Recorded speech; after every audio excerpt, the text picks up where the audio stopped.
Hola, bienvenidos a un nuevo programa de Faro Revela. Como ustedes saben, Faro Revela es un programa periodístico de Faro Films, el cual no lo hacemos siempre, lo hacemos cuando tenemos temas importantes que queremos contarles y tratar con ustedes, sobre todo si es de interés de nuestro público.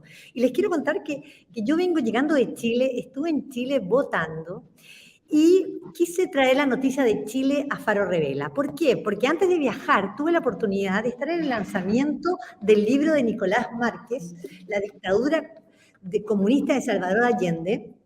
Justo lo estuve hojeando, fui al lanzamiento antes de viajar a Chile y la verdad me impactó la cantidad de argentinos que llenaron el lugar donde él mostró este libro. Entonces dije, ¿por qué no hacer un programa para el público argentino de Faro Films y contarles un poco qué está pasando en Chile, qué pasó en Chile y qué va a pasar en Chile? Porque este programa, como ustedes vieron en los llamados y la invitación, se llama El Chile de Allende, el Chile de Boric y del rechazo a la nueva constitución propuesta por la Asamblea Constituyente. Y tengo un invitado, pero ya, les di alguna pista ya con el invitado que tengo, es el señor Nicolás Márquez. Él es argentino, de 47 años, nació en Mar del Plata, abogado y escritor y analista político. Tiene más de 15 libros publicados, todos de temas políticos. El libro más conocido, por el que yo también lo conocí, es el libro Negro de la Nueva Izquierda, que escribió junto a nuestro conocido Agustín Laje, este politólogo que se ha transformado en un líder junto con Nicolás de todo lo que es esta batalla cultural contra este progresismo que nos quieren imponer exacerbadamente. Bueno, y acá le doy la bienvenida. Nico, espero haberte presentado bien. Ahí te agrego a la transmisión. ¿Cómo estás? Hola Claudia. Bueno, muchas gracias por la conversación. Nos la debíamos, así que bueno, finalmente hoy pudimos coincidir, así que gracias por la charla y por el diálogo al cual me invitás y que seguramente vamos a disfrutar. Sí, sin duda. La verdad que hablar de Chile con alguien que sabe tanto de mi país es algo que me sorprende. Y por ahí va mi primera pregunta. O sea, me sorprendió, vos no habías nacido todavía en el 73. Yo tenía 8 años y me pregunto, ¿por qué un argentino se interesa en investigar lo que fue el gobierno de Allende y el golpe militar y todo ese periodo? ¿Qué te motivó? Bueno, es que me sorprendió, para mí es algo paradigmático el contraste entre dos modelos de país que totalmente antagónicos, que se dan, digamos, en un quiebre, en un punto de inflexión así drástico, en donde hay una revolución comunista encabezada por Salvador Allende, que era una dictadura, esa es la tesis del libro, donde el desastre, el desabastecimiento, las hambrunas, era realmente una situación propia de los sistemas socialistas y colectivistas. Y por otro lado, en el mismo momento viene un golpe político que gravita en el corazón de esa dictadura, que es desplazada al unísono con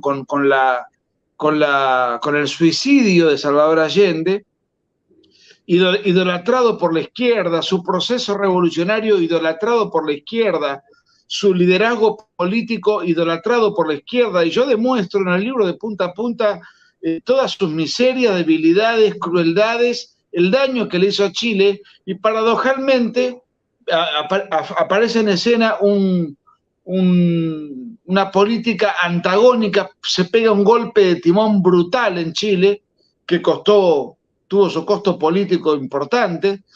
Sí.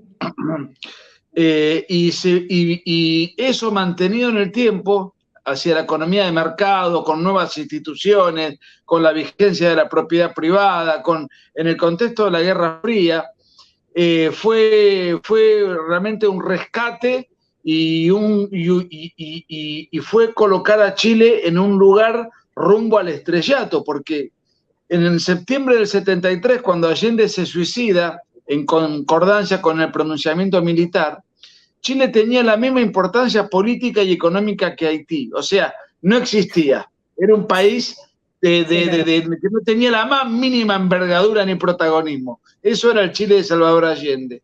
Y en 1990, cuando el general Pinochet, después de haber ganado 2 plebiscitos, que era cosa que la gente no sabe, después de haber ganado 2 plebiscitos y gobernado 17 años con un rumbo con mucha convicción, pierde el plebiscito del 89, que me parece muy comprensible que lo haya perdido, porque los gobernantes, la gente se cansa.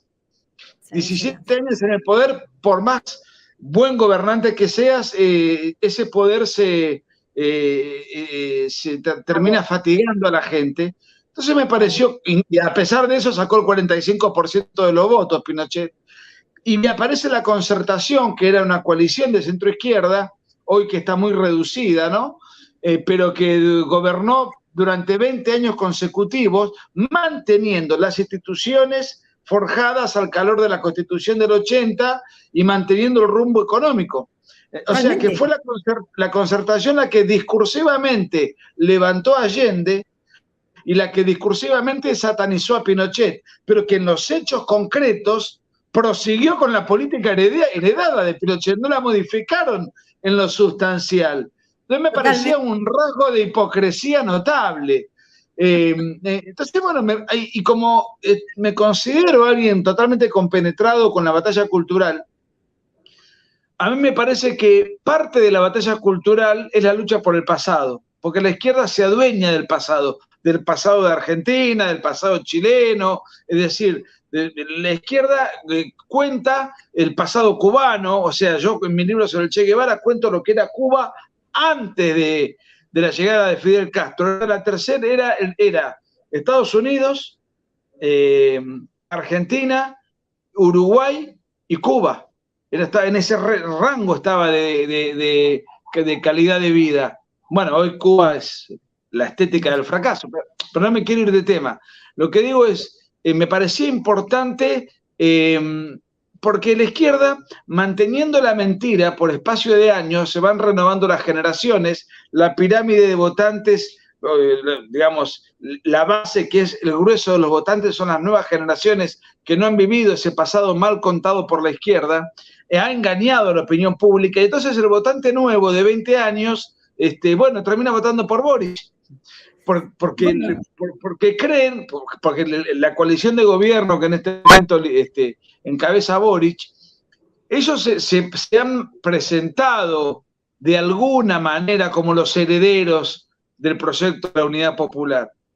Bueno, absolutamente. No sé si viste los últimos discursos, Boric en su discurso, bueno, vamos a hablar después del presidente de Chile, pero Boric cuando asume, lee un discurso de Allende, o sea, repite palabras de Allende, y ahora, incluso después del rechazo que tuvo el domingo pasado, vuelve a citar a Allende. Entonces, pero bueno, pero lo que quiero decir que de alguna manera tu libro... Incluso tiene una estética, los anteojos, y cuando él ingresa al Palacio de la Moneda por primera vez, saluda a la estatua de Allende. ¿Y por qué gana Boric? Que viene a hacerse un poco el heredero de todo eso, de todo ese proceso. Además, con el regreso del Partido Comunista al poder, partido que en los tiempos de Allende tenía un poder enorme, era el Partido Socialista y el Partido Comunista eran los dos principales partidos de la alianza de la llamada Unidad Popular que llevó a Allende al poder. Ahora, pero te me adelantaste mucho,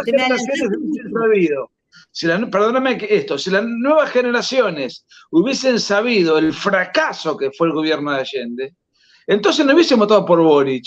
¿Por qué votan por Boric? Porque están votando un proyecto que no saben el daño terrible que le hizo a Chile. Bueno, entonces creo que parte de la batalla cultural, donde yo además me siento cómodo, es disputarle a la izquierda el pasado. Tengo muchos libros de revisionismo histórico, de Argentina, sobre Perón, sobre la guerra revolucionaria de la década del 70 en Argentina, sobre el Che Guevara y lo que fue la Revolución Cubana. Y en este caso ahora le tocó el turno a Chile. No, tú sabes que estuve viendo tu libro, revisando. Yo que viví, estudié, me gradué en la Universidad Católica en Chile, realmente cantidad de información que no tenía idea.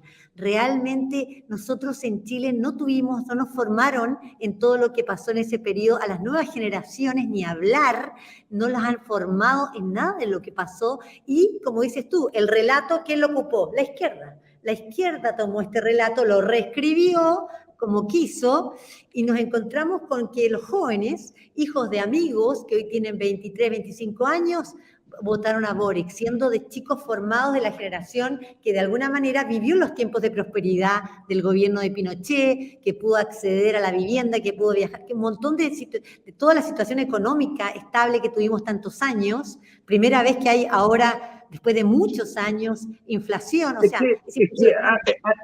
Ocurre lo siguiente, Claudia, el chileno joven cree que todo de lo que goza, de la tecnología, de la vivienda, del transporte, en fin, toda la calidad de vida que tiene el chileno, creen que es algo que siempre estuvo. Como claro, que es algo ya dado, ¿no? Dado a las pelotas. Chile es todo esto de lo que goza el chileno, la calidad de vida que hoy tiene el chileno, y que probablemente Chile sea todavía el país más próspero. Y digo todavía porque no sé qué va a pasar con Boric y el desastre que es su gobierno, pero todavía sigue siendo el país más importante en términos de calidad de vida de toda Latinoamérica. El chileno joven cree que todo de lo que goza del auto, el carro, la nevera, todo lo que tiene a mano, cree que los celulares, la ropa, bueno, es parte de la calidad de vida que nos corresponde. No nos corresponde. Esto fue consecuencia de un tremendo esfuerzo que parte desde 1973 y que después continuaron sucesivos gobiernos, inclusive de centro izquierda, que mal contaron la historia, pero en los hechos ejercieron ese rumbo, continuaron ese rumbo que heredaron del gobierno militar, al que satanizaron en los discursos, en los manuales de estudio y en los libros de historia. Pero también es cierto, y acá va una cosa que hay que hacer una gran mea culpa. La derecha no se encargó de retrucar la vida de la izquierda.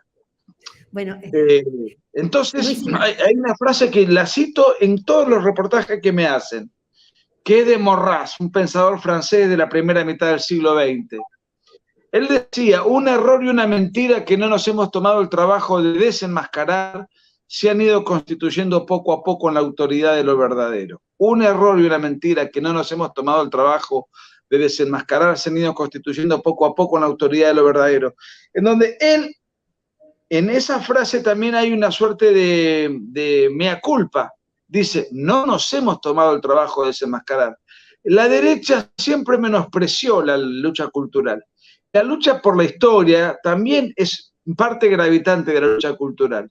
Entonces, cuando quieren hacer pasar como la miserable de Isabel Allende escribió hace muchos años en el diario La Nación, que su tío quería un gobierno socialdemócrata al estilo europeo. Las pelotas. Quería un gobierno al estilo castrocomunista, financiado por la KGB, plagado de guerrilleros chilenos, de guerrilleros cubanos, de guerrilleros de la órbita socialista. Fidel Castro estuvo un mes entero, un tirano asesino, miserable, dirigiendo la revolución en Chile en el año 71, y Allende estaba ahí como de vicedictador, porque el que mandaba era Fidel Castro.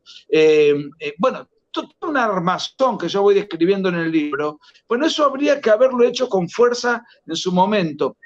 Por supuesto que yo no vengo a inventar nada, vengo a recoger lo que han hecho otros colegas. Muchas fuentes de las que cito provienen de libros chilenos. Lo que pasa es que los chilenos que han tratado de revisar la historia, y son muy poquitos, comparado con la tremenda propaganda izquierdista, estatizada, institucionalizada, que cuando gobierna Piñera no se anima a contradecir, a contrariar.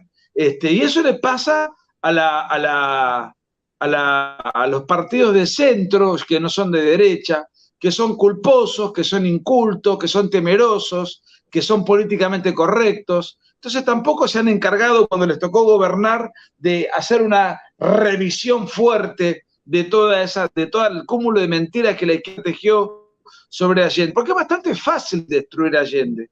Si fue un Sí, desastre. la verdad que en ese sentido tienes razón que Chile tiene como una centro derecha o los que no son de la izquierda son silenciosos. Y tiene que ver también porque el chileno es más violento. Debo reconocer que tenemos ese sesgo mapuche que es más violento. Acá se vio ahora en las elecciones, en esto del plebiscito, aquel que decía o se declaraba en televisión, un actor o un famoso decía yo voto por el rechazo, y le decían de todo, o sea, lo amenazaban. La izquierda chilena es violenta, no es una izquierda como yo veo en Argentina, que es más pacífica, veo las marchas, veo que son ollas populares de la familia, allá no. Allá son tipos dispuestos a prender fuego, vimos lo que fue el levantamiento, a llenar la cabeza a los jóvenes de cosas. Por eso hay un rasgo distinto que no es una excusa para decir que no participamos de estar, no defendimos el relato verdadero, sino que realmente es verdad que no entramos en esa batalla cultural de revisar la historia y contar la verdad.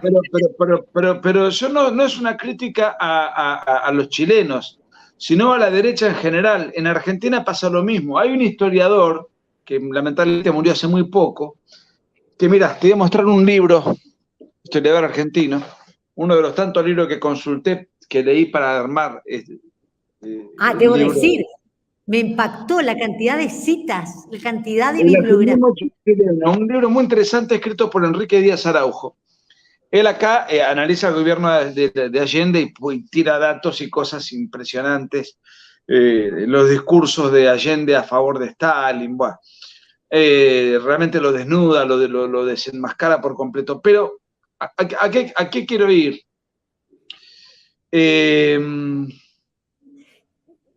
Justo este autor, cuando en una serie de libros que él escribió sobre la década del 70 en Argentina, en donde yo considero que hubo una guerra civil entre la guerrilla y el terrorismo argentino versus las Fuerzas Armadas, contabilizó la cantidad de libros escritos a favor de la guerrilla y cuántos fueron escritos a favor de las Fuerzas Armadas. Y eran 740 a favor de la guerrilla y 35 a favor de las Fuerzas Armadas, de la represión militar, de la reacción contra el intento guerrillero terrorista castrocomunista que pretendía tomar el poder del Estado para instaurar un totalitarismo. Entonces, lo que pasó en Chile también es equiparable a lo que pasó en Argentina. Hubo un puñado de autores cuestionando esto. Yo reviso y los leo, pero no han tenido Por ejemplo, acá tengo el libro de alguien muy querido en Chile, por la derecha, Hermógenes Pérez de Arce, un libro que voy a leer oportunamente, que él mismo me lo obsequió, un libro importante sobre lo que pasó a partir de septiembre del 73. Pero claro, es un autor, otro por allá, alguno, sin espacio en los grandes medios. Es muy difícil, es una lucha desigual. Pero bueno. Te quería preguntar que nos metiéramos un poco en el pasado, porque dentro de la cantidad de datos que tú das, me sorprendió la cantidad de bibliografía que has tocado, que le da mucha credibilidad a toda tu investigación y la avala, porque como tú dices, la bibliografía lo que uno había escuchado era, los jóvenes escuchan el relato, pero no tenían un libro desde la mirada tan completa de lo que fue esta dictadura, desde la mirada de lo que podría ser la centro-derecha. Hay un libro, no te pregunté, el libro que yo leí, el único que leí siendo más estudiante fue el libro blanco, que fue sobre el Plan Z, que no sé si tú lo nombras, pero sí, lo tengo. Fue una situación específica de lo que fue la situación, no fue un libro que te contara todo esto. Pero yo quiero ir a la figura de Allende. La figura de Allende. ¿Por qué la izquierda internacional toma la figura de Allende, siendo que era un presidente con tantos fracasos, dicho incluso por sus aliados los soviéticos? En tu libro vos lo decís también, que no tenía un carisma, no era sumamente inteligente, no era una persona. ¿Por qué toma la historia de él como para armar este mito tan mentiroso? Bueno, yo creo que en el caso de Allende hay dos cosas que entre comillas lo favorecen como para ir construyendo ese mito. Por un lado, él accede al poder por una vía legítima, esto es cierto.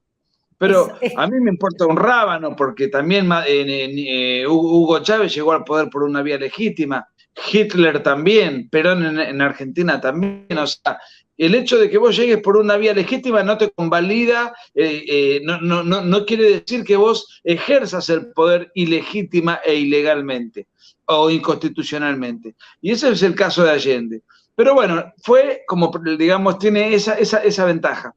Cabe decir, él llega ganando las elecciones, pero sacó el 36% de los votos, la derecha sacó el 35% de los votos, Alessandri, y el 20 y tantos por ciento sacó la Democracia Cristiana en 1970, en ese momento gobernada por Frei Montalva, que fue un desastre como presidente.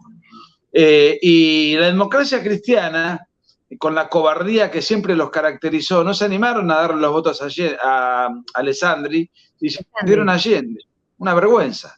Y sabían a quién le estaban dando los votos, porque dentro de todo lo que era la Unidad Popular, el sector allendista, había no solamente todos dirigentes extremistas y exaltados, sino que había una estructura paramilitar que era el MIR, que era la guerrilla terrorista castrocomunista más importante de Chile, entre 12 organizaciones más que operaban al servicio de la Unidad Popular, de organizaciones de violencia política y guerrilla. Entonces le hacen firmar un estatuto de garantías para que Allende diga, bueno, está bien, denme los votos, yo me comprometo a defender la democracia, la libertad, porque la democracia cristiana sabía que no era un personaje confiable. O sea que estaban al tanto de la peligrosidad, de lo que se podía venir. Y Alessandri, en un gesto muy bueno, dice, miren, no le entreguen el poder a este señor, denmelo a mí, y como ustedes si no me quieren, no hay problema. Yo llamo a elecciones y renuncio, y que Chile elija entre comunismo o libertad. La misma frase que utilizó Kast cuando ganó en las primarias, y dice, claro, Chile tiene que elegir entre comunismo o libertad. Por eso la importancia de escribir la historia, de disputar el pasado, porque pasaron 50 años y tiene que decir, estamos en la misma dicotomía. Sí. Y bueno, o sea, lo interesante del caso es que Allende no era un líder popular masivo, tenía 1/3 de aprobación de la gente. Y después las elecciones algo que me llamó la atención del libro, que tú das data que nosotros no teníamos idea en Chile. Esto de que él tenía esta visión eugenésica, que era bueno, internamente se sabía, pero la masa no sabía, que odiaba a los homosexuales, que quería incluso castrar a los alcohólicos, todo eso que vos lo ponés en el libro, no era masivo, no era algo que se sabía. Él hablaba al pueblo, mi pueblo, siempre era el pueblo, y la verdad que se le acercaba al pueblo y después huía. Eso vos lo corroborás en el libro muchas veces. Bueno, esto en realidad yo tomo todos estos episodios que señalá de su pasión por la eugenesia, por los conceptos lombrosianos y el trato para con los delincuentes, homosexuales, drogadictos y etcétera. Sus proyectos para esterilizarlos, para que no se puedan reproducir. Bueno, esto está plasmado en dos investigaciones que llevó adelante un filósofo chileno muy bien hecho, un filósofo que es experto en Heidegger, pero que además ha escrito mucho, que es de izquierda, que viene de la izquierda y que se llama Víctor Farías, y que descubrió dos cosas. Primero, el proyecto de ley de Allende, cuando Allende fue ministro de Salud, que pretendía todas estas cuestiones eugenésicas. Y después la tesis doctoral con la cual Allende se recibe, que tenía el mismo perfil que ese proyecto de ley. Y pone las fotocopias en sus libros de todo eso, escrito, manuscrito, y luego lo va desmenuzando y haciendo el análisis. Por eso digo, yo no creo haber inventado demasiado. Sí creo que haber dado muchas herramientas argumentativas. Me considero un buen argumentador, pero me apoyé, sí, de muchos libros perdidos que ya nadie conoce, algunos libros muy viejos, para ir reconstruyendo el rompecabezas sobre la persona de Allende. No es una biografía, pero sí, porque el 80% del libro es los 3 años de gobierno de Allende, pero sí hay una introducción para que se sepa de quién estamos hablando, de dónde viene, cuáles son sus influencias, etcétera, ¿no? Otro dato que me sorprendió de tu libro fue la certeza a través de una entrevista que tiene con un periodista de que él sabía que esto iba a estallar en una guerra civil, en un enfrentamiento, una guerra civil y en una toma al final. O sea, que iba a haber un enfrentamiento armado, como que él lo sabía. ¿Cómo es posible? Y lo buscaba él, Altamirano, Miguel Enríquez, Corbalán, o sea, todos los líderes, los cabecillas de la Unidad Popular.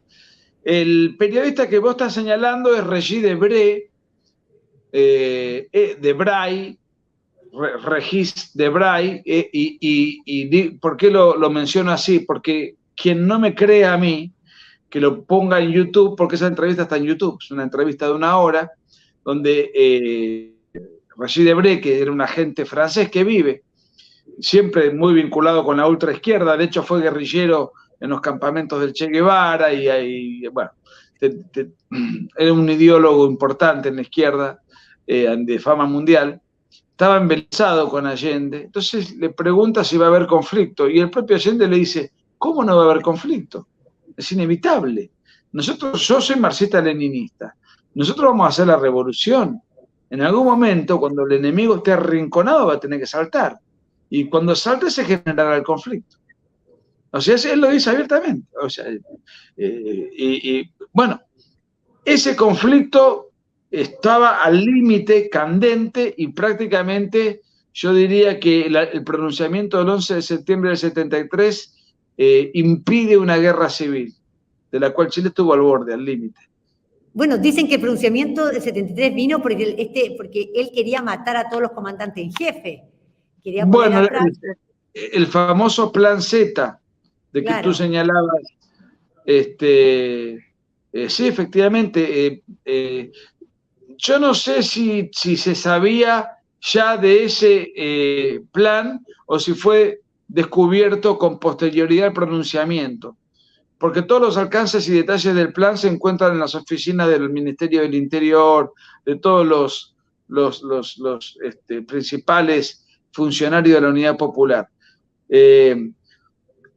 El proyecto involucraba descabezar a las Fuerzas Armadas, y los terroristas que lo iban a llevar adelante lo iban a llevar a cabo agentes del GAP, que era el grupo guerrillero compuesto por cubanos y por terroristas del MIR, que eran la custodia personal de Allende. Allende no tenía una custodia oficial constitucionalmente instituida, sino que eran una banda de mercenarios, una cosa insólita. Bueno,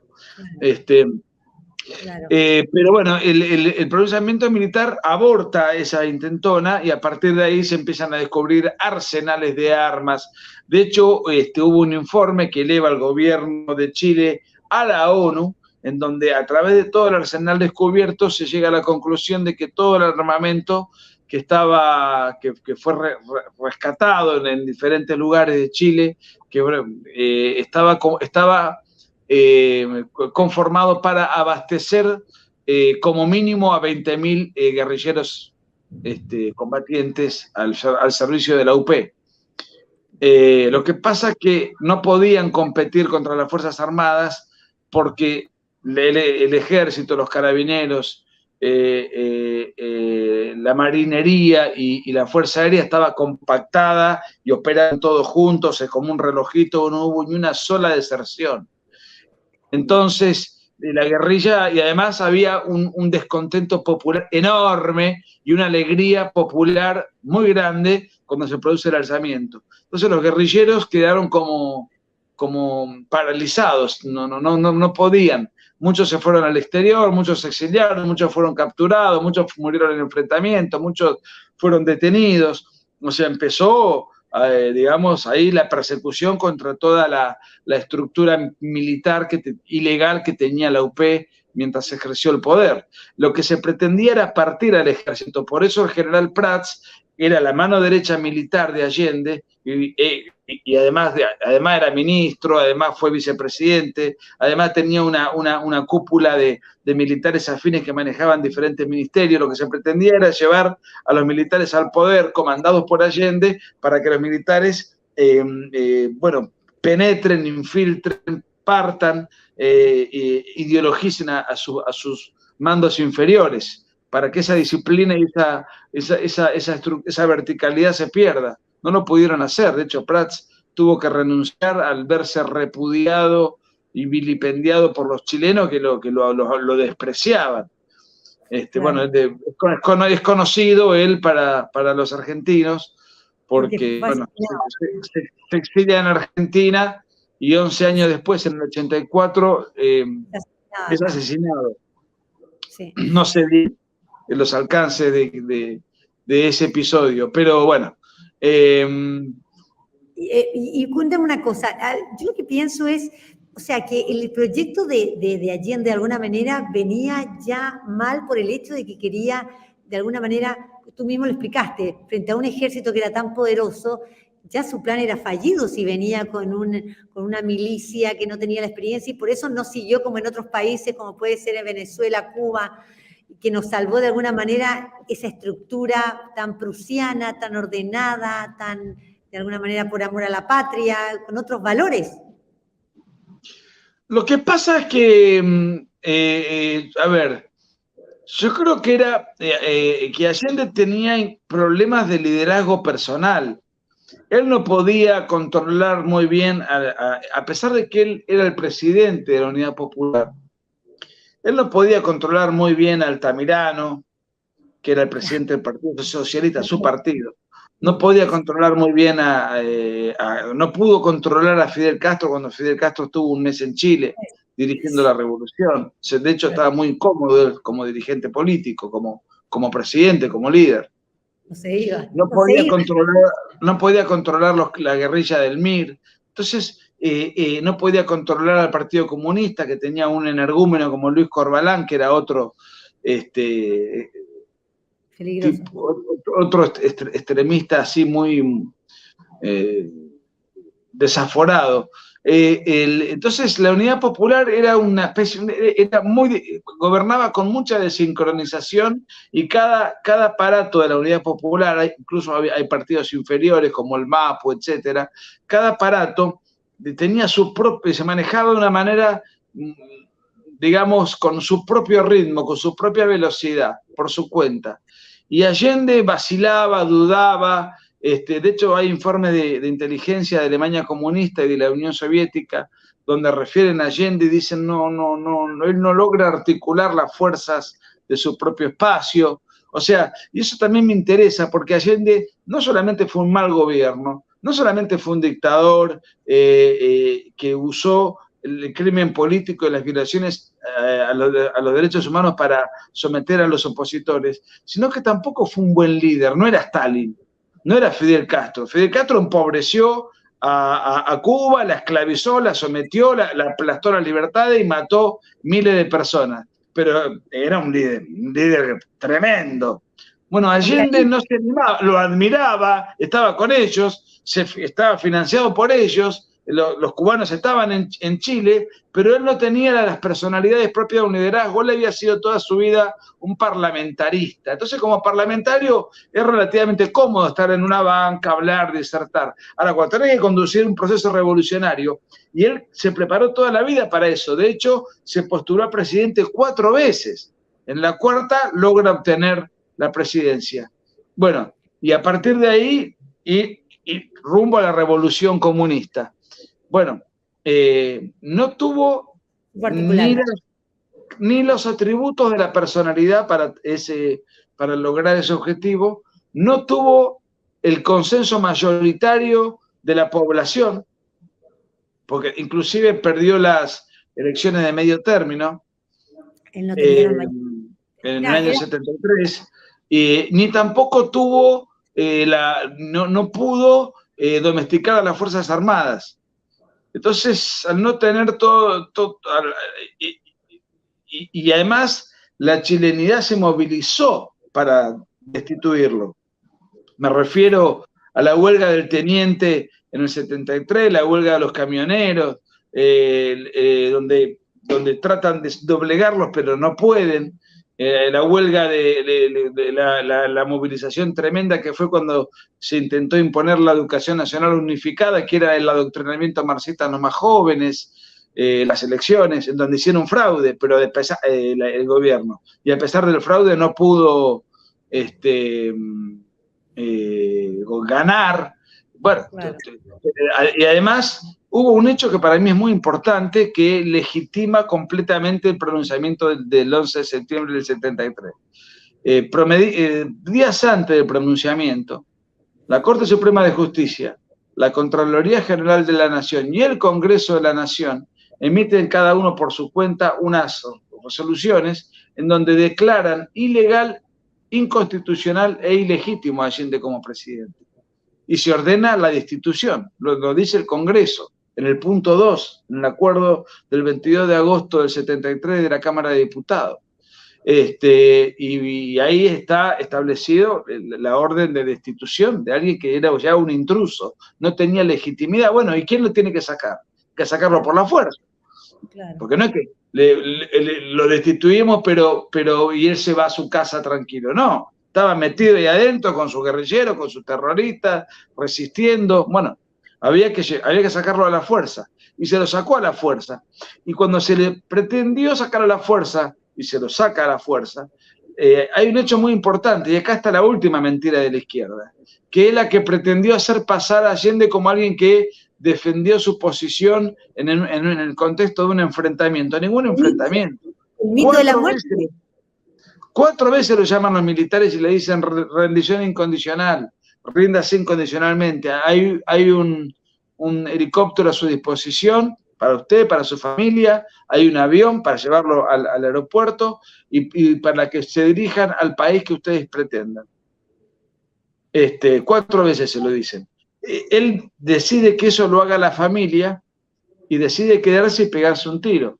La realidad para él era insoportable. Bueno, pero ahí está el mito de la muerte, porque la verdad que nosotros, yo lo que recuerdo, yo vivo hace muchos años acá, pero para los chilenos de esa época que vivimos, por lo menos los años posteriores, sabíamos que se había suicidado, pero me sorprendió encontrar en tu libro, si bien yo vivo acá hace muchos años, todas las historias que inventaron de su muerte, y todavía escrita por personas como Fidel Castro, García Márquez. O sea, una propaganda tremenda, tremenda. Claro, una propaganda increíble, como cómo había muerto, cada uno inventó su propia historia de cómo había muerto.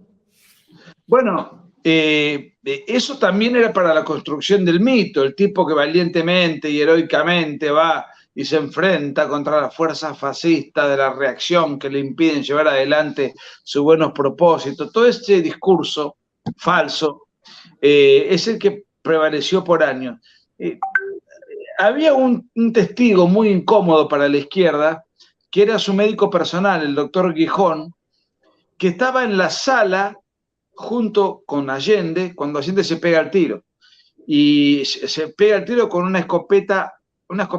un arma AK-47 que le regala Fidel Castro, donde él apoya el arma en el sofá, y apunta debajo del mentón, disparó y repercutió 2 tiros y su cráneo vuela por el aire. Esto lo cuenta el único testigo que estaba allí. Ahora, y que era allendista y era su médico. Era muy incómodo para la izquierda, que quería inventar un enfrentamiento que el testigo dijese, no, murió así.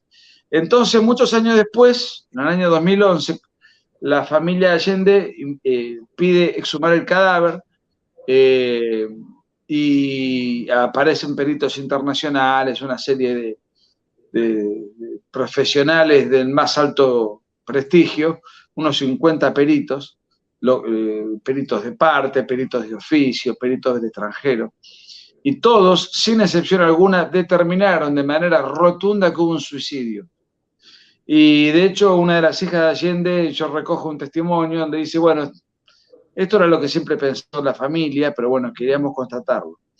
Pero bueno, la izquierda hizo todo lo posible para evitar que esto saliese a la luz, sino que trató de mantener de alguna manera la ficción y el mito del suicidio como para darle mayor envergadura a la persona de Allende. Alguien que se suicida es alguien que está escapándose de sus responsabilidades, se está escapando de sí mismo, se está escapando del desastre que había hecho, del fracaso de su gestión.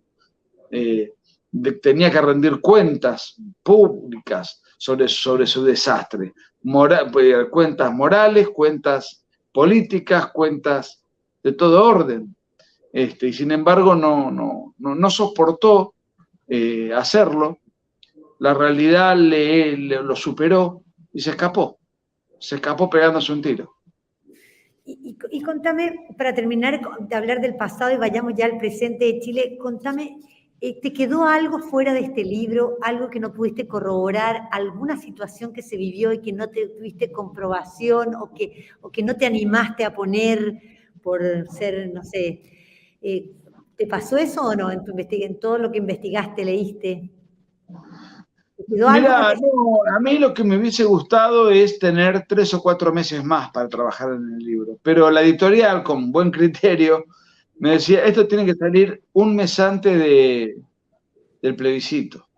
Tenemos que tenerlo listo un mes antes del plebiscito porque está caldeado los ánimos, está caldeado la discusión política, está dividida la sociedad en torno a todo esto. Entonces tenemos que buscar el momento oportuno para que el libro tenga el mayor impacto en ventas, en inquietudes, en curiosidades para con el lector. Bueno, entonces me hubiese gustado ver algunas biografías para conocer un poco más la psicología de Allende.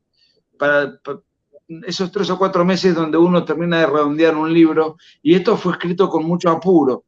Pero no, lo esencial está perfectamente. Por ejemplo, yo no me animo a llamarlo cobarde cuando él se pega el tiro, porque debería, para tildarlo de esa manera, yo tendría que conocer rasgos de su personalidad que a lo mejor están explicadas en algunas biografías y yo no tenía tiempo. Tenía toda la documentación, pero si me dedicaba a consultar todo eso, todavía estoy escribiendo el libro.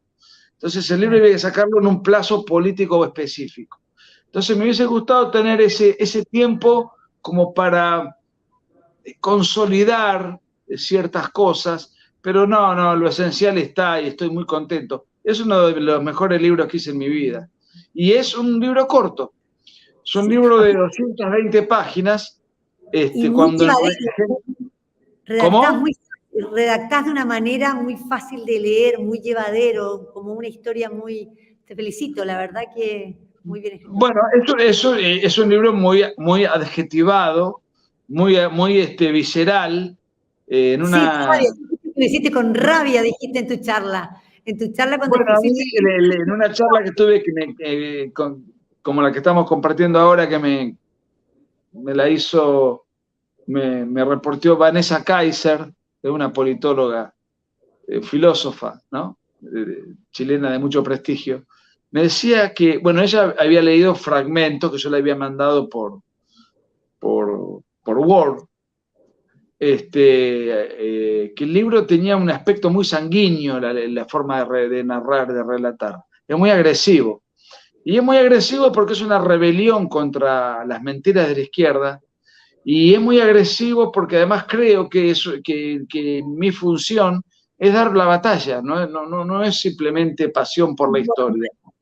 Es también una postura actitudinal de enfrentamiento contra los embustes que la izquierda ha mantenido durante todos estos años y que la han llevado a votar muy mal al pueblo chileno. Porque estas mentiras que fueron propagadas desde su inicio se van manteniendo, no han sido contrastadas lo suficientemente, no se han discutido, se instauran, se institucionalizan, la derecha queda como culposa, porque inclusive yo trato de darle argumentos para que no sientan esa suerte de posición vergonzante. Por ejemplo, si uno dice, yo apoyo el 11 de septiembre del 73, sos un golpista y un antidemócrata. No. Claro. No apoyar el 11 de septiembre del 73 significaba apoyar por añadidura la dictadura comunista vigente, no una democracia, no un Estado de derecho, no un Estado con garantías jurídicas, no.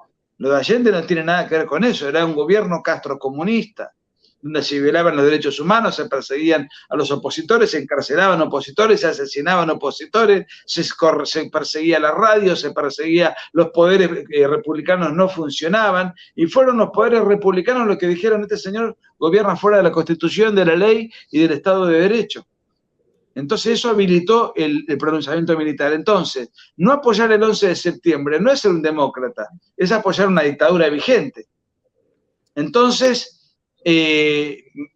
esos razonamientos y esos argumentos yo los pongo en el libro porque hay mucha opinión mía, más allá de la documentación que está a pie de página para que la gente sepa de dónde saco las cosas. Hay mucha opinión mía porque mi pretensión era también darle una inyección a la derecha chilena de entusiasmo, de ánimo y de argumentos para cuando estos debates se producen. Totalmente. Diste muchas herramientas y datos que la verdad que no lo conocía. Y te quería llevar a la realidad chilena ahora, porque tú hablaste en un momento de que la historia se repite. O sea, ¿quién imaginó que ahora tendríamos un gobierno izquierdista nuevamente casi 50 años después, con un chico joven de 37 años, y que Gabriel Boric? Cuando fue esta elección en Chile, cuando llegaron a esta final Kast-Boric, ¿vos pensaste, imaginaste? Porque nosotros los chilenos, bueno, como explico, siempre vivo hace muchos años, jamás me imaginé esto. Que un chico tan joven de izquierda, que no tenía un título, que había reprobado su examen de grado, o sea, todos esos datos, dije, ¿cómo va a gobernar un país? Bueno, a ver, yo estaba muy confiado cuando Kast llega al poder. Para mí fue realmente un bálsamo, y estaba muy confiado en la segunda vuelta, pero me parece que el chileno es conservador, tiene una naturaleza que va hacia la derecha, pero la derecha en Chile es muy poco militante. La izquierda es mucho más militante. Entonces, por ejemplo, uno dice, bueno, ¿cómo si hace 5 meses ganó Boric, por qué ahora pierde por semejante paliza? Aquí hay una diferencia. La elección que se dio 5 o 6 meses atrás fueron libres, voluntarias. Votó solamente el 47% del padrón. O sea, el derechista no va a votar, no se moviliza, no se involucra el ciudadano. Como estas elecciones fueron obligatorias, entonces sí se movilizó el chileno porque tenía que movilizarse porque era una obligación cívica. Y ahí afloró la verdadera idiosincrasia de Chile. Entonces, el gran problema para mí que tiene la derecha desde el plebiscito de Pinochet del 89 es incapacidad militante. Es muy apática, digamos. ¿Por qué? Porque la derecha no moviliza, no entusiasma, no te muestra épica, no te muestra libros, no te muestra logros, es culposa, está siempre justificándose. Bueno, y me parece que el libro también apuntaba a desarmar a la izquierda en sus argumentos, pero también a darle a la derecha argumentos para que se sienta orgullosa de sí misma. De ser de derecha. Y que de en adelante empiece a haber mayor convicción. Ojalá que lo lean diputados, ojalá que lo lean gente que influya en la opinión pública, porque eso sirve para que cuando se discutan estas cosas, la derecha sienta también un respaldo fuerte, argumentativo en los debates, ¿no? Y Boric, yo creo que Kast se vio en una encrucijada. Si me mantengo en mi postura, por ahí no crezco. Y él apostó a bajar los decibeles de su postura ideológica rígida, que yo comparto, y se va hacia el centro. Pero el centro era Piñera. Entonces terminó, digamos, o sea, como estrategia, no terminó funcionando. No sé qué hubiese pasado si se hubiese mantenido en su postura. A lo mejor no hubiese crecido y hubiese perdido igual. Pero él, al irse hacia el centro, se piñeriza. Y el descontento con Piñera fue categórico, tanto es así que Sichel sacó el 7% de los votos. Ya nadie quería a Piñera. Piñera era un desastre, era un tipo despreciado, porque fue un cobarde como presidente, un pésimo presidente, sobre todo el segundo mandato. Entonces, ir hacia el centro era una jugada riesgosa. Yo lo hablé con José Antonio y él me decía, me dio a entender como que no le quedaba más remedio, que eso le permitió sacar 500.000 votos más, pero no le permitió ganar. Bueno, ¿y por qué tiene que ir hacia el centro? Bueno, porque evidentemente hay un estigma con la derecha, la Renovación Nacional y la UDI y Evópoli y todos los partidos que estaban deambulando por ahí, el de Parisi creo que era uno, estaban todos, digamos, muy metidos en el centro, y a la izquierda hay que combatirla con mucha fuerza. Por el centro penetra a la izquierda, no se la puede combatir con Piñera a la izquierda. Necesitamos cruzados, soldados de la batalla cultural. Bueno, hay que darla. Yo creo que Boric quedó muy mal parado, quedó muy herido, muy golpeado, su gobierno totalmente resentido. Le deseo lo peor. ¿Por qué me van a decir? Si le va mal a Boric, le va mal a Chile. No, si le va bien a Boric, le va mal a Chile. Porque quiere decir que el Partido Comunista y toda la comparsa de imbéciles que están ahí adentro van a seguir gobernando muchos años y van a ser reelectos, etcétera. En cambio, si le va mal a Boric, le va a ir bien a Chile, porque dentro de 3 años y pico, Chile va a poder recuperar un presidente presentable y un rumbo razonable, que es el que hoy no tiene. Tú sabes, te quería plantear como, yo cuando estuve en Chile ahora, empecé a pensar con las cifras, empecé a estudiar mucho las cifras y los resultados, y mira lo que me quedé pensando en la cabeza y quería saber tu opinión. Vos hablás que en el gobierno, que quien pavimentó la llegada del comunismo en el periodo de Allende fue Frei Montalva. Bueno, de alguna manera por sus políticas, por las políticas que empezó a implementar, y también porque después le dio, obviamente, sus votos. Pero, y en el caso de Chile, y vos incluso hablaste que decís el título Kerensky, que es un socialista que de alguna manera pavimentó el camino de Stalin por ser débil, y ahí entró Stalin. En el caso de Boric, ¿vos quién ves que podría ser ese Kerensky? Esto te lo comento por lo siguiente. Yo estaba viendo que en esta elección del plebiscito volvió lo que es la votación obligatoria.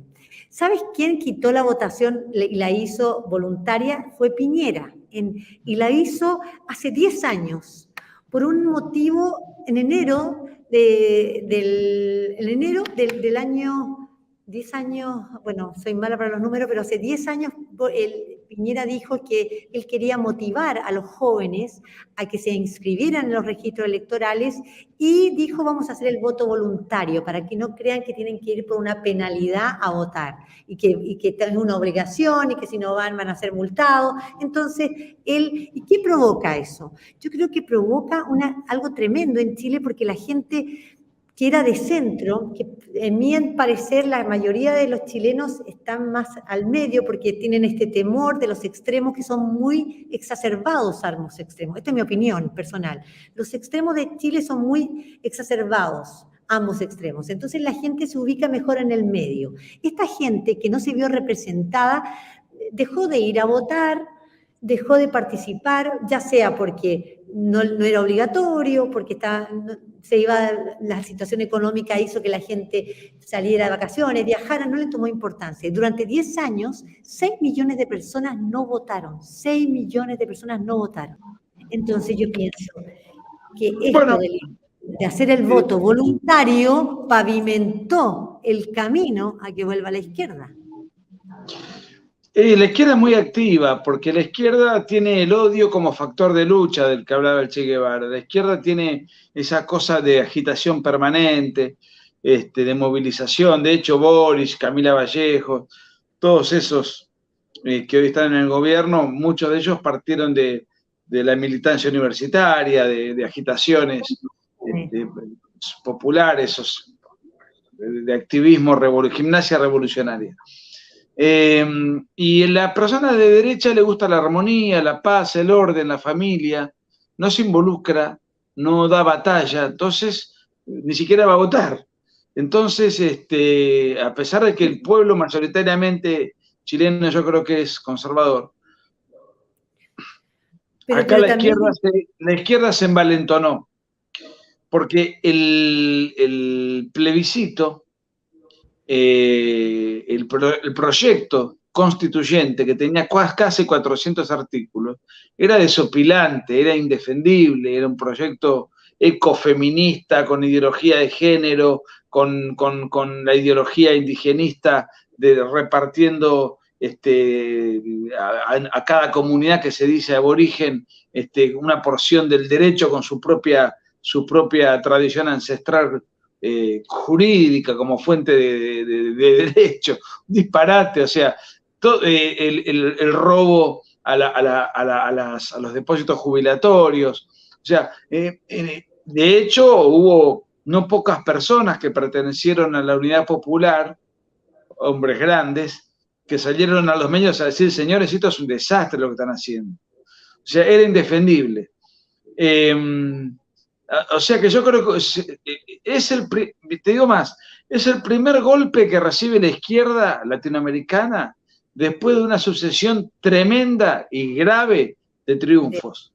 Porque ganaron en México, ganaron en Perú, en Colombia, o sea, ganó Boric hace 6 meses, y gente muy vinculada con la extrema izquierda. Sin embargo, este es el primer revés fuerte que padece la izquierda del comunismo internacional. Así que a mí me llenó de esperanza y de entusiasmo. Espero que la derecha cobarde y esta dialoguista no empiece ahora a otorgarle otra constitución y otra.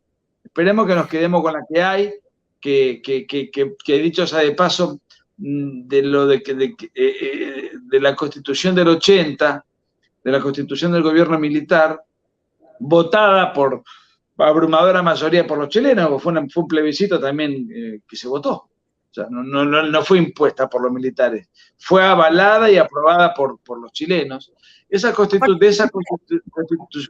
constitución original, hoy solamente queda el 23% del articulado. Claro, entonces, ya los mentirosos de izquierda decían, no, esta es la constitución de los generales. Mentira. Fue la reforma más profunda la hizo Lagos en el 2005. Lagos, Bachelet, todos la tocaron. Claro. Y contame, ¿vos pensás que se puede repetir la historia? Porque si estamos en un gobierno ahora comunista, que a través de esta constituyente quiso imponer un proyecto en el cual había una justicia garantista, gobiernos plurinacionales, todo esto, ¿vos no pensás que va a tratar de seguir imponiendo esta agenda, aunque admite Boric en su discurso que entendió lo que el pueblo quiere? Pero ¿vos qué pensás que puede pasar? No, bueno, a ver, yo estaba muy preocupado. Si hubiesen ganado el apruebo, Chile dejaba de existir como el Chile que conocemos hubiese dejado de existir. Yo creo que ahora la derecha está con una inyección de ánimo tremendo. Tiene además una fuerte posición política para negociar, para imponerse, tiene realmente elementos muy sólidos como para plantarse con fuerza. Y Boric además ha padecido una derrota tremenda, muy fuerte. Yo creo que si la derecha se maneja con fuerza, si la derecha toma conciencia del triunfo que tiene, toma conciencia de que la gente la apoyó, la avaló, y no se dejan engañar en mesas de diálogo con la izquierda y todas esas imbecilidades que hace el centrismo culposo, si la derecha sabe capitalizar el triunfo, Chile se salva. Esto ha sido muy positivo. ¿Y qué queda de Boric? Bueno, que gobernará como puede, es un tipo confuso mentalmente, un tipo que tiene problemas psicológicos, un tipo que siempre se sospechó que tiene problemas graves con las drogas, tipo realmente, a ver, no va a quedar como el mejor presidente de Chile, No va a quedar en la historia como un estadista. Demasiado mal le está yendo. Sospecho, porque no he seguido los acontecimientos, que en el seno del poder de Chile los diferentes partidos que conforman la coalición de gobierno se deben estar echando en cara miles de cosas, debe haber internismo, tuvo que cambiar todo el gabinete, no saben qué rumbo hacer, no saben qué hacer, si un nuevo proceso constituyente o si, o sea, es como cuando te subís al ring y te pegan una piña en el mentón y te dejan totalmente abombado y uno está abrumado y confundido y no sabe, y no se puede levantar. Me parece que eso es lo que todavía le pasa a Boric. Y no sé si él tiene capacidad y cintura política como para reconvertirse y gobernar 3 años más. Podrá terminar a lo sumo su mandato, pero su mandato ha quedado debilitado y disminuido a la insignificancia. Entonces, lo bueno es que la derecha sea grande, que la derecha lo arrincone, lo condicione, o sea, recoja este triunfo como un gran respaldo popular para imponerse, custodiar que Chile no derive en el comunismo. Lo veo difícil que esto pase porque el triunfo fue muy, muy contundente. Y además hay una concientización de parte del pueblo chileno acerca de lo que son estos tipos. Primero no estaba muy en claro cuando se empezó a informar de qué se trataba la Convención Constituyente. Bueno, ahí ya la gente, la mayoría empezó a reaccionar y bueno, yo estoy muy feliz por lo que pasó. Se salvó Chile, se salvó, pero ojo, a no dormirse, porque Chile también se salvó en el 73 y después vuelven estos. Y son malos perdedores, y son tramposos, y son resentidos sociales, y no creen en la democracia. Los líderes que ellos admiran son terrorismo, dictaduras. La reunión del propio Boric con los asesinos de Jaime Guzmán, o con la remera de Jaime Guzmán con la cara agujereada en sangre, ufanándose y reivindicando el homicidio terrorista cometido en democracia por una célula del terrorismo supérstite. Bueno, o sea, estos tipos no creen ni en las garantías jurídicas. O sea, lo que pasa es que si pierden las elecciones, si tienen las instituciones funcionando, tienen una constitución que los contiene, y bueno, no van a poder hacer ninguna revolución. Si ganaban el plebiscito y tenían la constitución ahí armada, bueno, ahí sí podían hacer una revolución. Ahora eso ha quedado muy frenado. No, muy golpeado. Hay cientistas políticos que dicen que esto para Boric es lo mismo que de alguna manera fue el levantamiento para Piñera. Así de grave es la situación. Y de hecho, tú sabes que yo me vine, como te digo, el lunes, vi señales el fin de semana que no fueron las mejores, porque Boric hace otro discurso y nombra, no sé si supiste los nombramientos, hace un discurso en el que nuevamente saca a colación a Allende. Luego en Chile hubo disturbios en el cual jóvenes salieron a las calles esa semana después de la elección a romper cosas, a atacar, jóvenes que fueron los que iniciaron la revuelta del octubre de 2019, y que en el fondo todavía vemos esa política garantista de proteger a estos chicos. Y yo que venía en el subte, escuchaba a la gente que estaba cansada de estos adolescentes que no los para nadie, que por ahí se empiezan a meter los disturbios y que nadie los toma preso y que no van, porque no lo hacen. Entonces, si no hay un cambio real, no hay un viraje real hacia el orden y hacia el respeto por las instituciones, porque tú ves las imágenes y golpeando los autos de los carabineros, entonces como que la gente está en un compás de espera observando cuáles van a ser los pasos. Yo no creo que Boric vaya al orden, vaya a la institucionalidad. Yo creo que él está golpeado, no puede ir contra sus propias bases. Es un hombre muy ideologizado, está controlado por el Partido Comunista, está controlado por extremistas. Él mismo adhiere a eso y es un emergente de eso. Lo que yo creo es que las instituciones Boric está con estas revueltas, a pesar de que le juegan en contra a él y que muchas lo repudian a él, está cobrando de su propia medicina, pero no me lo imagino yendo derechizándose. No. El gobierno de Boric va a ser un gobierno muy malo. Chile tiene que prepararse para transitar a un gobierno malo, pero tiene que controlar, estar muy firme la oposición, hacer marchas, hacer reclamos, estar vigilantes, y en las elecciones venideras van a ganar, porque el gobierno de Boric no puede ofrecer nada. O sea, bueno, Boric...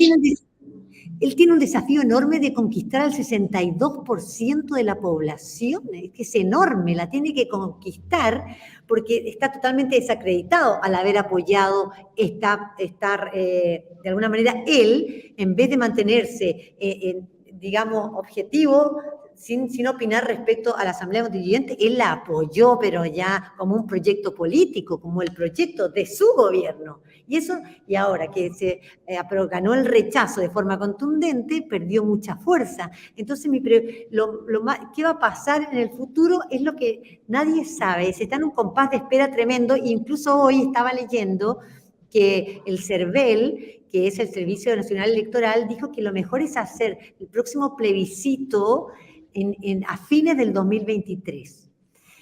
Y de alguna manera están negociando porque el Congreso quiere que este se haga en abril de 2023. Y no sé si los chilenos están dispuestos a pasar de vuelta por todo este enfrentamiento y esta grieta, sobre todo impulsada por los sectores de la izquierda que empiezan con la violencia.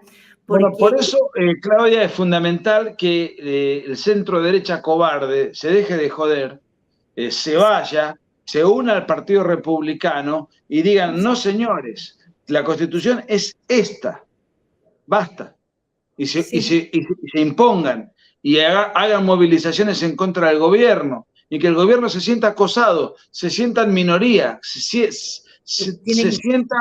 sienta representando a un tercio de la población.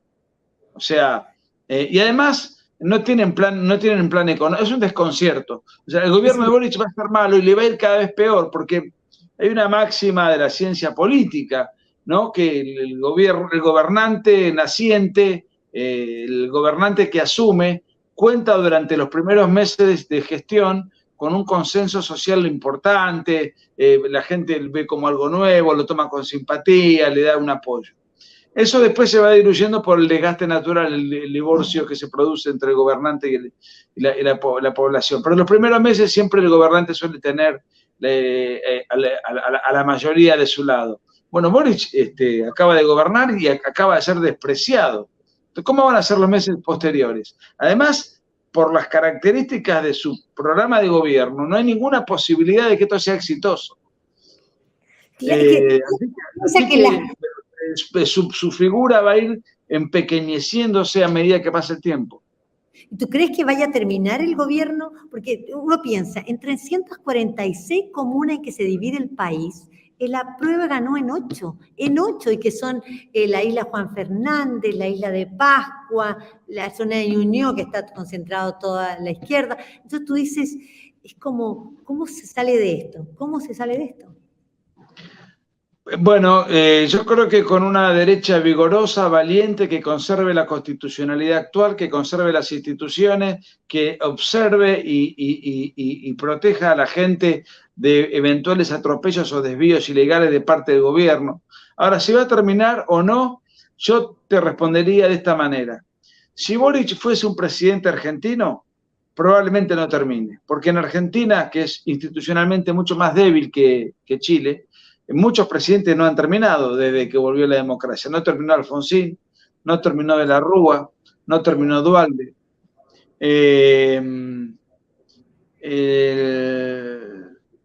Y Chile nunca tuvo ese problema. O sea, desde el 90 para acá, todos han terminado y... Llegado al poder incluso, Pinochet entregó el poder. Entonces, Chile tiene instituciones más sólidas que Argentina. Entonces diría, bueno, si Boric fuese argentino, yo te diría casi seguro que este muchacho no termina. Ahora, se han dado circunstancias muy anómalas en donde Boric probablemente está sobrepasado,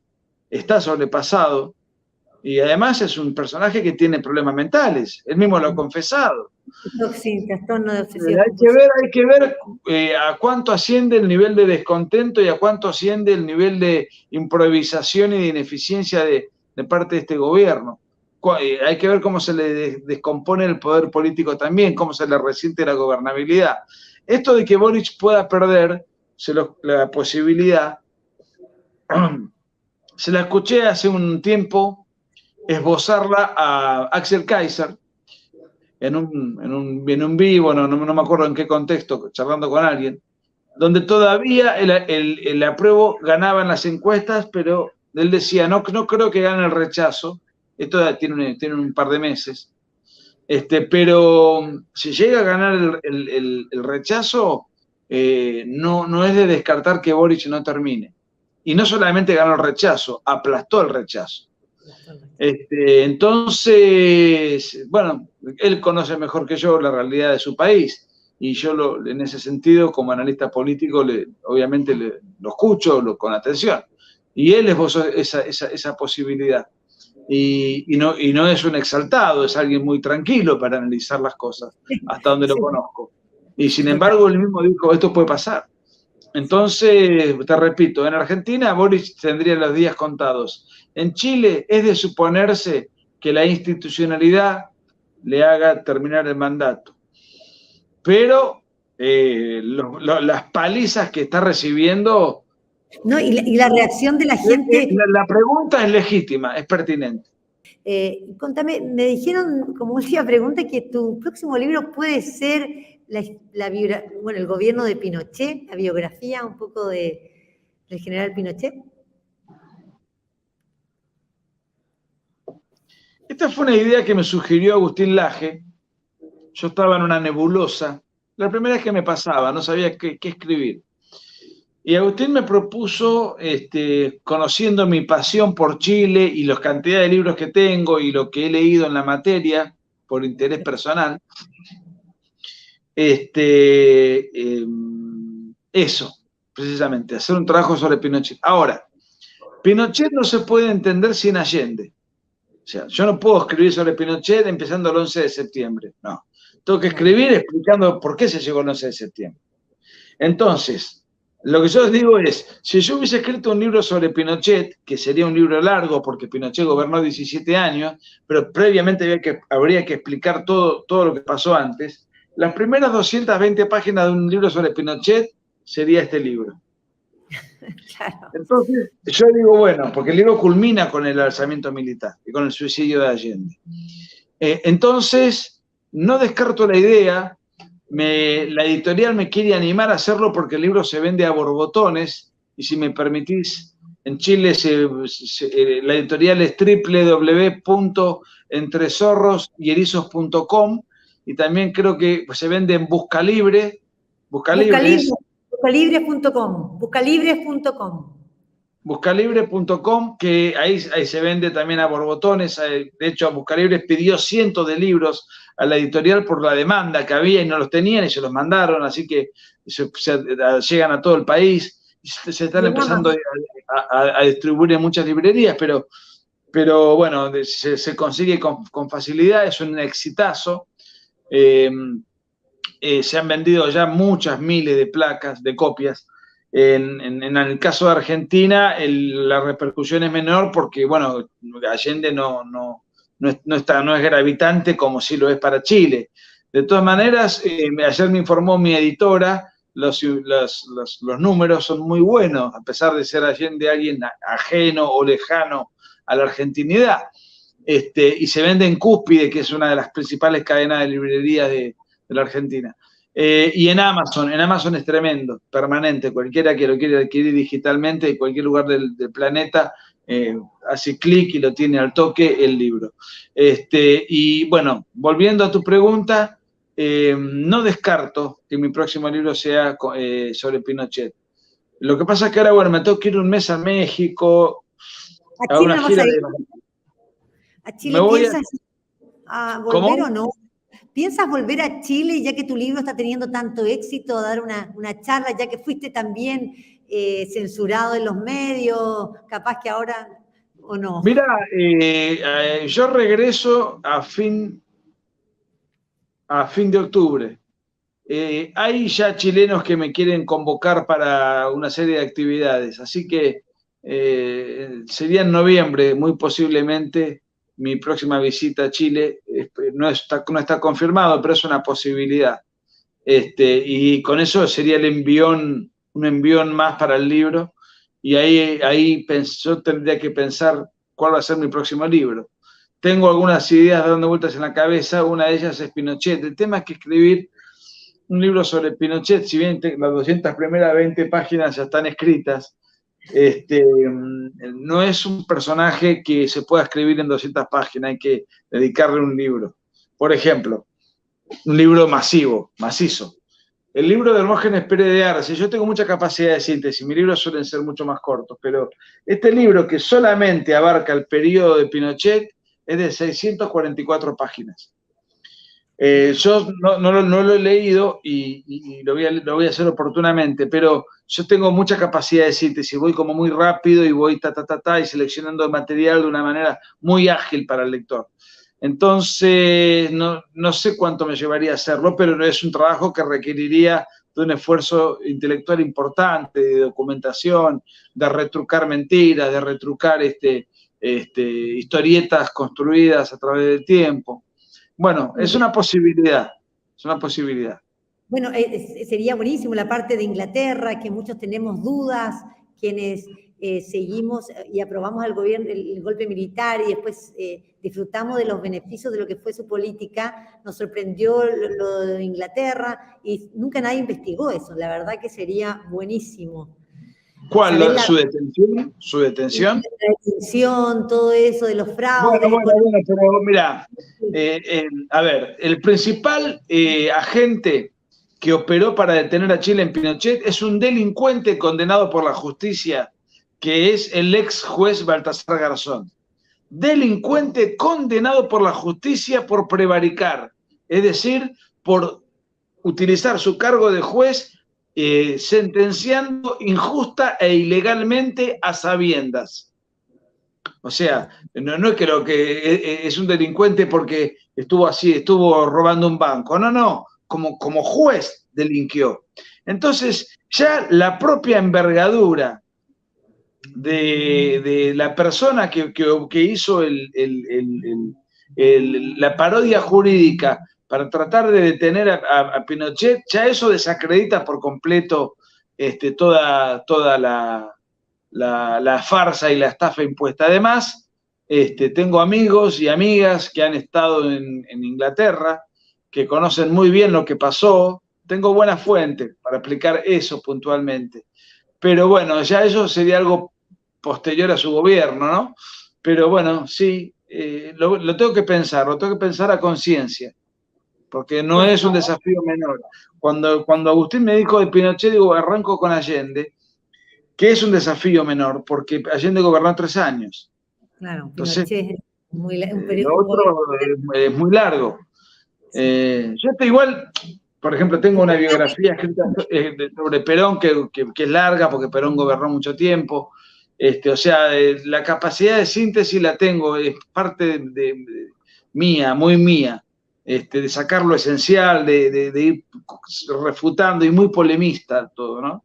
En un tono muy polémico, pero sí voy rápido. Pero son 17 años, ¿no? Totalmente. Bueno, Nicolás, te agradezco. La verdad que leer tu libro es muy entretenido. Aparte, algo que como periodista te felicito, la cantidad de citas que convocas en el libro, la cantidad de lectura. Se ve que es un libro investigado, que no son solo opiniones personales, que están avaladas tus opiniones, que son serias. Yo me metí en alguna y efectivamente existían, ¿viste? Uno busca y existe tal documento, existe tal cosa, y eso es importante para aquellos que queremos saber la verdad, que los periodistas muchas veces son ustedes los investigadores, los que escriben, los que dejan estos documentos para la historia. Nosotros estamos un minuto en los medios y no tenemos la capacidad, estamos con el día a día, pero te agradecemos. La verdad que para Chile yo creo que este libro es buenísimo que lo lean las nuevas generaciones. Yo voy a tratar de apoyarte y difundirlo a la medida de todo lo que pueda, porque realmente la mentira lleva a que la historia se repita. Bueno, te agradezco y te felicito. Admirable el trabajo que haces. Voy a ser tu fan. Gracias, Claudia, son muy gentil y sigamos en contacto y sigamos luchando en conjunto, porque Sí, tenemos que trabajar en conjunto. La izquierda trabaja en conjunto, tiene sus propios cónclaves. Es imprescindible que la derecha haga lo mismo y que aprendamos mutuamente, nos enriquezcamos mutuamente, nos apoyemos mutuamente, porque el combate sigue. Uno puede ganar una elección, pero la izquierda está permanentemente rompiendo las pelotas, disculpame la expresión vulgar, es permanente, pierden y vuelven y no terminan, y sí, es una cosa. Entonces uno tiene que estar constantemente lidiando, no se puede uno dormir. Uno celebra un triunfo, pero el día siguiente hay que volver al campo de batalla, porque la izquierda no tiene paz, no descansa, está plagada de resentidos, son activistas que hacen gimnasia revolucionaria porque tienen que sacar toda la adrenalina y las frustraciones que tienen sus dirigentes adentro de su alma. La izquierda es el refugio intelectual de los resentidos sociales. Entonces necesitan agitar eso, como esas pasiones desordenadas, de echarle la culpa a un enemigo, el imperialismo, el capitalismo. Entonces son una cosa pérfida, son una cosa siniestra, abominable, diabólica. Y bueno, nosotros no podemos quedarnos celebrando un triunfo. Tenemos que apoyarnos de ese triunfo, atesorarlo, usarlo políticamente, pero salir a combatir al día siguiente contra estos energúmenos. Totalmente. Bueno, tenés un espacio aquí en Faro Film siempre. Muchas gracias, Nicolás. Gracias por todo, cariño. Te corto acá y te despido ahí en privado.